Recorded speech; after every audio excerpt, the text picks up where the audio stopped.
निकेतन high school class 8। आज हम civics का थर्ड लेसन पढ़ेंगे जिसका नाम है हमें संसद क्यों चाहिए। अब आपकी यूनिट टेस्ट ख़त्म हो चुके हैं, उसके बाद जो अब यूनिट टेस्ट होगा उसमें ये लेसन आएगा।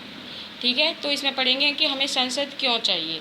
भाई देश आज़ाद हो जाए, देश को चलाने के लिए जैसे कि संस्था की आवश्यकता होती है। जैसे कि मैंने पहले लेसन में भी आपको बताया था कि कोई भी कार्यालय है उसको चलाने के लिए आपके उनके कामों को थोड़ी थोड़ी देर पर सबको बांट दिया जाता है। इसी प्रकार जब देश हमारा आज़ाद हुआ था 15 अगस्त 1947 को, 15 अगस्त को 1947 को जब आज़ाद हुआ था, तो देश की जो पूरी जनता थी एक लंबे संघर्ष के बाद उन्होंने आज़ादी को पाया था। और इस आज़ादी को पाने के लिए देश के जो छोटे या बड़े वर्ग के जो लोग थे उन्होंने अपनी हिस्सेदारी निभाई थी, यानी कि उन लोगों ने अपना इसमें हिस्सा दिखाया था, चाहे वो गरीब था या अमीर था। तो अब इस देश में, आज़ाद देश में, अब सभी का ही हाथ था। ये नहीं था कि कुछ ही % लोग या तो अमीर हैं या गरीब हैं वही अपनी भूमिका निभाएंगे, नहीं।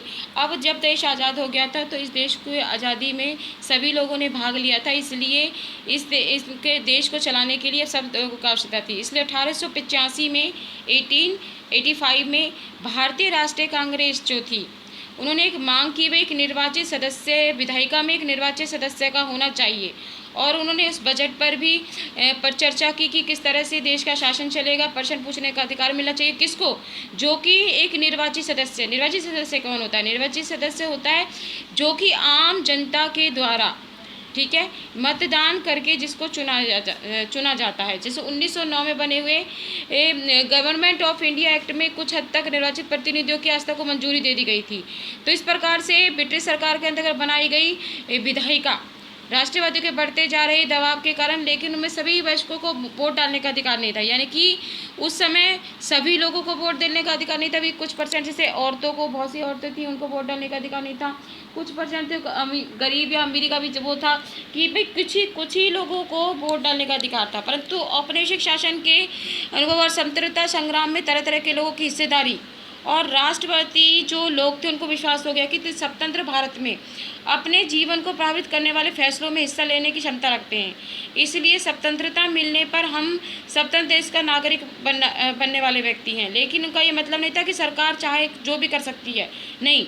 सरकार ये नहीं है कि हम एक सरकार बनाएं जो सब अपना प्रतिनिधित्व की ज़रूरतों की मांगों को और अपने संवेदनशील रहना चाहिए। और स्वतंत्र, जैसे कि यहाँ पर हम देखेंगे कि किस तरह से संघर्ष और आकांक्षाओं और भारत के जो संविधान रूप ग्रहण किया था, इस संविधान ने सार्वभौमिक मताधिकार का सिद्धांत को लागू किया था। ठीक है, कि भाई अब इसके बाद ये था कि 15 अगस्त 1947 में किस तरह से हुआ गया था, लोग और उनके प्रतिनिधि। अब ये होता है कि भाई लोग कौन है और उनके प्रतिनिधि कौन है। लोग कौन है? लोग हैं यानी कि हम लोग, जो आम जनता रहती है।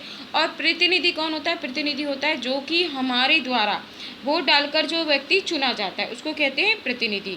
तो व्यक्ति को सरकार को अपनी मंजूरी कैसे देता है, जैसे कि मंजूरी देने का अधिकार कैसे होता है कि लोग संसद के लिए प्रतिनिधियों का चुनाव करते हैं। ठीक है, जैसे आपके हर 5 साल बाद लोकसभा के चुनाव होते हैं, उसमें क्या होता है, जो आम जनता, जो हम होते हैं, हम नागरिक, जो भी देश के नागरिक हैं, भारत के जो नागरिक हैं, अपनी वोट डालते हैं। और जो प्रतिनिधि उसमें खड़े होते हैं, जो उसमें जीतता है, वो प्रतिनिधि उसमें जो है इस तरह से अपने प्रतिनिधि को जिताते हैं। और वो प्रतिनिधि जो क्या करते हैं, एक संसद सभा बनाते हैं। इस प्रकार जनता द्वारा चुने गए जितने भी प्रतिनिधि समूह होता है उसको क्या कहा जाता है? संसद कहा जाता है।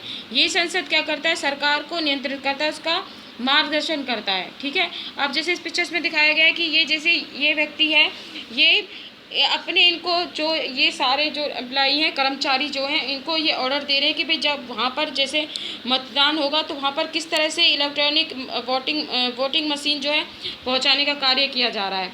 कि भाई जैसे दूसरे दिन इलेक्शन होंगे तो पहले कर्मचारियों को पूरी ड्यूटी दी जाती है कि किस तरह से कल वोटिंग होगी तो आपको किस तरह से कार्य करना है। तो इस तरह से मतदान होता है वोटिंग के द्वारा। उसके बाद ये है कि उसके बाद जैसे एक विधायक कौन होता है, इसमें कुछ एग्जाम्पल आपको दिए हैं कि विधायक कौन होता है जो चुनाव के बाद होता है और उसका चुनाव किस तरह से किया जाता है।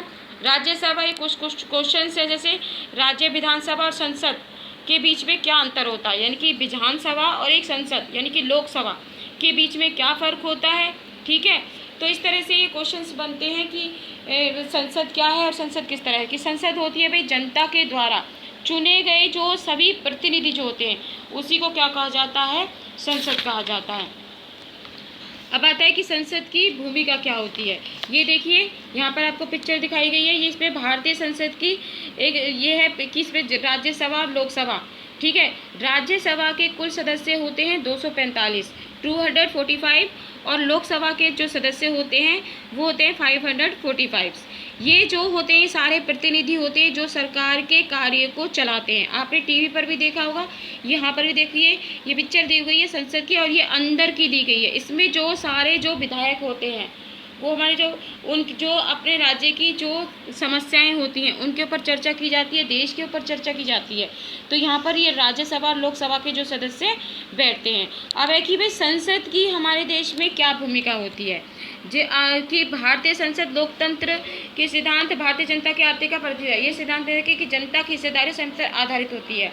संसद के 2 सदन होते हैं, कौन कौन से होते हैं, लोकसभा और राज्यसभा। लोकसभा में मैंने आपको सदस्य बताए थे कि 545 होते हैं और राज्यसभा में कितने प्रतिनिधि होते हैं, 245 होते हैं। परंतु जो उसमें जो 12 सदस्य जो ये होते हैं 5 साल के लिए इनका चुनाव करवाया जाता है और 5 साल तक ये जो संसद के जो सदस्य होते हैं ये अपने सारे कार्य करते हैं। उसके बाद 5 साल के बाद फिर दोबारा से चुनाव होता है और उसमें फिर तरह से अपने प्रतिनिधि को चुना जाता है। अगर किसी का कार्य बहुत अच्छी तरह से चल रहा है तो उस प्रतिनिधि को दोबारा से भी चुन लिया जाता है। जैसे कि 2014 का इधर दिखाया गया है कि भारतीय जनता पार्टी जो भाजपा थी उनको जैसे 282 निर्वाचित सदस्यों की सांसदों की संख्या थी, तो आज उसके बाद क्या हुआ है, जो हमारी बीजेपी सरकार है वो भी 10 सालों में 2 बार जीती है। तो इस प्रकार से बताया जाता है कि किस तरह से जो सरकार होती है अगर उसका कार्य सही चला तो जो हमारे आम जो नागरिक होते हैं, हम नागरिक होते हैं,